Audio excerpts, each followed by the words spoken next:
Hello बच्चों, कैसे हो? आशा है आप बहुत खुशी पूर्वक रह करके अपनी पढ़ाई आगे बढ़ा रहे होगे। आइए आज हम रॉबर्ट फ्रॉस्ट की लिखी हुई एक कविता को पढ़ते हैं और इसके समरी को जानने का प्रयास करते हैं। फायर एंड आइस ये पोएम है जिसे रॉबर्ट फ्रॉस्ट ने लिखा है। रॉबर्ट फ्रॉस्ट की एक विशेषता रही है कि वे बहुत कम शब्दों में और बहुत सिंपल शब्दों में बहुत गंभीर बात बताए जाते हैं। आइए देखते हैं। फायर एंड आइस को लाइन बाय लाइन देखती है। Some say the world will end in fire, some say in ice. कुछ लोगों का कहना है कि ये दुनिया यदि अंत होगी, यदि प्रलय होगा तो उसका कारण होगा आग। मतलब the entire world will universe will be destroyed because of the fire. But someone has to say, no, it is not the fire which will end the universe. प्रलय का कारण आग नहीं होगा, क्या होगा? सम से इन आइस, यदि दुनिया नष्ट होगी तो उसका कारण क्या होगा? बर्फ होगा, ठंडी होगी। मतलब कुछ लोगों का कहना है आग से दुनिया नष्ट होगी और कुछ लोगों का कहना है ये दुनिया नष्ट होगी ठंडी से। From what I have tasted of desire, Robert Frost कहते हैं कि जब मैंने डिजायर को टेस्ट किया, उसको जाना, समझा, महसूस किया, तब ये हमें पता चला। क्या? आई होल्ड, मैंने इस बात को स्वीकार किया, with those who favour fire, मैं उनके पार्टी में चला गया, उनके समर्थन में आ गया जो फेवर करते हैं फायर को। मतलब दुनिया में दो लोग हैं, दो तरह के लोग हैं। एक का कहना है दुनिया नष्ट होगी आग के चलते और दूसरे का कहना है ये दुनिया नष्ट होगी ठंडी के चलते। तो रॉबर्ट फ्रॉस्ट का कहना है कि हम फायर के पक्ष में हैं। क्यों? क्योंकि मुझे ये बात समझ में आ गई है कि डिजायर जो है वह आग की तरह है। वास्तव में यदि हम अपने जिंदगी को ध्यान से देखें तो ये बात स्पष्ट सी होती है कि हमारी इच्छाएं ही हमारे नाश का कारण बनती। यदि इंसान अपनी इच्छाओं को नियंत्रण में रखे और वह अपनी इच्छाओं के गुलाम न बनकर रह जाए तो वह न सिर्फ अपनी जिंदगी को अच्छे से निपट लेगा बल्कि वह दूसरे की जिंदगी में भी उजाला फैलाने लायक बन जाए। लेकिन अक्सर होता क्या है हमारी दुनिया में कि एक इच्छा जैसे ही हमारी पूरी होती है दूसरी इच्छा पैदा हो जाती। हम पहले की जो इच्छा पूरी किए हैं और उसका जो हमें परिणाम मिला है उस परिणाम का हम आनंद भी नहीं ले पाते हैं, तब हमें दूसरी इच्छा नजर आने लगती है, हम उस दूसरी इच्छा की पूर्ति में लग जाते हैं। मतलब entire life of a person becomes meaningless because of the continuous desire। इसी कारण से रॉबर्ट फ्रॉस्ट का कहना है कि दुनिया का नष्ट होना एकदम स्वाभाविक है और यह फायर से ही नष्ट होगी। और वह फायर कौन सी है? इच्छाओं की आग। यदि इच्छाओं की आग से इंसान बच गया तो यह सृष्टि बच जाएगी, अदरवाइज नहीं बच पाएगी। अब हम लोग दूसरे पैराग्राफ में आते हैं, दूसरे स्टेंजा को देखते हैं। But if it had to perish twice, perish means destroy, लेकिन यदि इस दुनिया को दोबारा नष्ट होना है जैसा कि असंभव है, लेकिन मान लेते हैं कि यदि 2 बार इस दुनिया को नष्ट होना है, I think I know enough of hate, तो मुझे ऐसा लगता है, क्योंकि मैंने हेट को बहुत अच्छे से जाना है, समझा है, महसूस किया है। हेट्रेड को बहुत अच्छे से जानने के बाद रॉबर्ट फ्रॉस्ट यह बात बोलते हैं कि यदि दुनिया दोबारा नष्ट होगी तो उसका कारण क्या होगा? To say that for destruction ice is also great. इस दुनिया के नष्ट होने में ठंडी का बड़ा योगदान रहेगा। यहाँ पोएट कहना चाहता है कि जैसे इच्छाएं आग की तरह होती है और इंसान को अपने लपेटे में ले लेती है, उसका जीना दुर्भर कर देती है और वह अपनी हंसते खेलते जिंदगी को तबाह कर लेता है, उसी तरह से यदि इंसान घृणा का शिकार हो जाता है, यदि उसके मन में औरों के प्रति प्यार समाप्त हो जाता है, तब वह क्या करता? वह इनसेंसिटिव हो जाता है, वह किसी के अच्छे के बारे में सोचता ही नहीं। और जो दूसरों के अच्छे के बारे में नहीं सोच सकता है, दूसरों के भला नहीं कर सकता है, उसका भला कैसे हो सकता है? When we hate others, it means first of all we hate ourselves, and self destruction ये हमारा हो जाता है।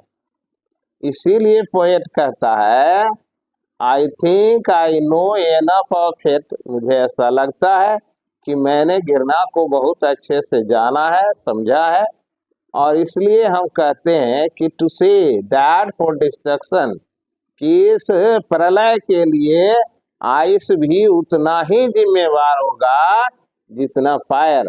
तो आइस की तुलना किससे करता है? हेट से करता है। Ice is also great and would suffice, इस दुनिया को नष्ट करने के लिए हेट्रेड सफिशिएंट होगा, है ना? ये जो पोएम है, यह देखने में बड़ा आसान सा लगता है, लेकिन ये बहुत गंभीर बात बता जा रहा है। Robert Frost has a special talent to convey a very serious और very important matter by the use of very simple words and phrases। और इन्होंने सिंबोलिज्म का बहुत शानदार यूज किया है। सिंबोलिज्म है क्या? Symbolism is a figure of a speech in which the non-living things are symbolized as something different। In these two stanzas of the poem Fire and Ice, in the first stanza we find fire had been used as a symbol of desire, or desire is the symbol of fire, whereas in the second stanza hate symbolizes ice। और चाहे यह हमारे इच्छाओं की आग हो या हमारे घृणा का इनसेंसिटिवनेस है, यह दोनों हमारी जिंदगी के बर्बादी का कारण बनता है। आइए अब हम देखते हैं कि फायर एंड आइस में पोएट ने कौन कौन से फिगर ऑफ स्पीच यूज किया है। तो पहला हम लोगों ने देखा कि सिंबलिज्म यूज हुआ है। फायर और आइस एक सिंबल की तरह यूज हुआ है। फायर बता रहा है किस चीज को, डिजायर की बात कर रहा है, डिजायर ही फायर के समान होता है। और दूसरे स्टेंजा में जो हेट है उसको एक सिंबल की तरह यूज किया है। किसका सिंबल? आइस की तरह। तो पहला फिगर ऑफ स्पीच क्या यूज हुआ? सिंबलिज्म। और इसी पोयम में एक और फिगर ऑफ स्पीच यूज हुआ है, वह क्या है? एलिट्रेशन। एलिट्रेशन किसको कहते हैं बेटा? Alliteration is a figure of speech which is used in A poem when same sound is repeated in a particular sentence. तो इसमें आप जब पहला सेंटेंस को देखते हो तो इसमें एलिट्रेशन का यूज हुआ है, प्रयोग हुआ है बहुत शानदार तरीके से। Some say the world will end in fire, some say in ice. इसमें देखो सिमिलर साउंड यूज हुआ है ना, सम एस एस साउंड है, फिर से में भी एस है, और आगे चलो तो वर्ल्ड में भी डब्ल्यू है, और फिर विल में भी डब्ल्यू। तो रॉबर्ट फ्रॉस्ट ने एलिट्रेशन का उपयोग बहुत शानदार तरीके से अपने पोयम में किया है। और दूसरा है इमेजरी। इमेजरी क्या है? अपने इमेजिनेशन के द्वारा उन्होंने इस पोयम में बहुत अच्छी बात बताई है। इसमें फायर और आइस एक इमेजरी की तरह इस्तेमाल किया गया है, और फायर बताता है कि हम आग की तरह हैं, और आइस ये हेट्रेड बताता है कि मैं बर्फ की तरह हूं, और दोनों इस दुनिया के नष्ट होने में महत्वपूर्ण भूमिका निभाते हैं। सही में यदि कोई अनंत इच्छाओं का पूर्ति करने का कल्पना करे तो कोई पूर्ति हो सकती है? नहीं हो सकती। उसी तरह से कोई व्यक्ति निगेटिव माइंडेड यदि हो जाता है, यदि उसके अंदर घृणा भर जाती है, तो वह औरों का बहुत ज्यादा नुकसान कर पाए या ना कर पाए, अपना तो उसका नुकसान हो जाएगा। क्यों? क्योंकि वह इनसेंसिटिव हो जाएगा, उसकी भावनाएं मर जाएगी। परिणाम क्या होगा? जो आप दूसरों को देंगे वही तो आप रिटर्न में पाएंगे। आप अक्सर देखते होंगे वैसे लोग जिनके चेहरे हमेशा खिले खिले रहते हैं, जो व्यक्ति हमेशा मुस्कुराते रहता है और दूसरों के दर्द को दूर करने के लिए हर पल तैयार रहता है, वह सबका प्यारा हो जाता है कि नहीं हो जाता है? लेकिन ठीक इसके विपरीत वैसा व्यक्ति जो खुद भी उदास रहता है और दूसरे के जिंदगी में भी उदासी फैलाने की तमन्ना रखता है, उससे लोग मिलना चाहते हैं क्या? नहीं ना। तो वह इंसान घुट घुट कर मरता है जो घृणा का शिकार हो जाता है। तो रॉबर्ट फ्रॉस्ट ने बहुत अच्छे तरीके से डिजायर और हेट्रेड को यूज किया है as a symbol of fire and ice, and he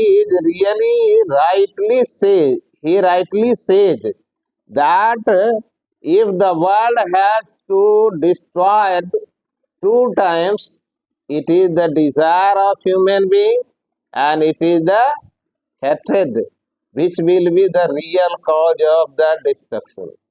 प्रलय का क्या कारण होगा? यही हमारी इच्छाएं। एक इच्छा पूरी करो, दूसरी इच्छाएं पूरी पैदा हो जाती है।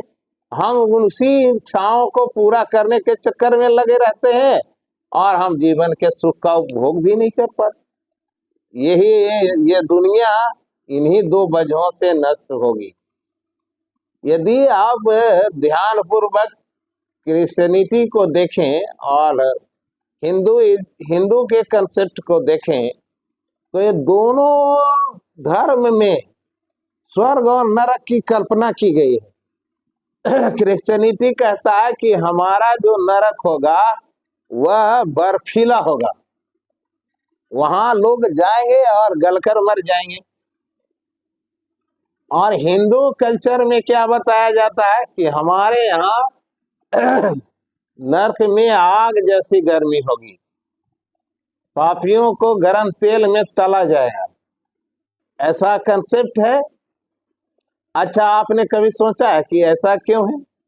क्रिश्चियंस का नरक ठंडा क्यों और हिंदुओं का नरक गर्म क्यों? क्योंकि जो हिंदुइज्म जिस एरिया में है वह इक्वेटर के आसपास का एरिया है, तो वह तो ज्यादातर भाग मतलब साल का अधिकांश समय जो उस एरिया का होता है वह गर्मी में ही बीतता है ना, तो लोग गर्मी से परेशान रहते हैं। इसीलिए यहाँ चर्चा चलती है कि हिंदुओं का जो नरक होगा वह गर्म होगा, क्योंकि उन्हें गर्मी पसंद नहीं है। जबकि क्रिश्चियनिटी का कंसेप्ट है कि हमारा जो नरक होगा, हेल होगा, वह ठंडा होगा। क्यों? क्योंकि साल के अधिकांश समय वे तो ठंडी में ही बिताते हैं, तो ठंडी से तो उन्हें अब प्यार रहा नहीं, मतलब दुख की वजह है ठंडी। इसीलिए उनका जो हेल का कंसेप्ट है वह है आइस वाला। ये पूरी पोएम आप दोबारा पढ़ें, बहुत अच्छी पोएम है रॉबर्ट फ्रॉस्ट की। इसके अगले वीडियो में हम आपको क्वेश्चन आंसर करवा देंगे। तब तक के लिए आप बने रहिए हमारे साथ और देखते रहिए इंग्लिश एडुटेक।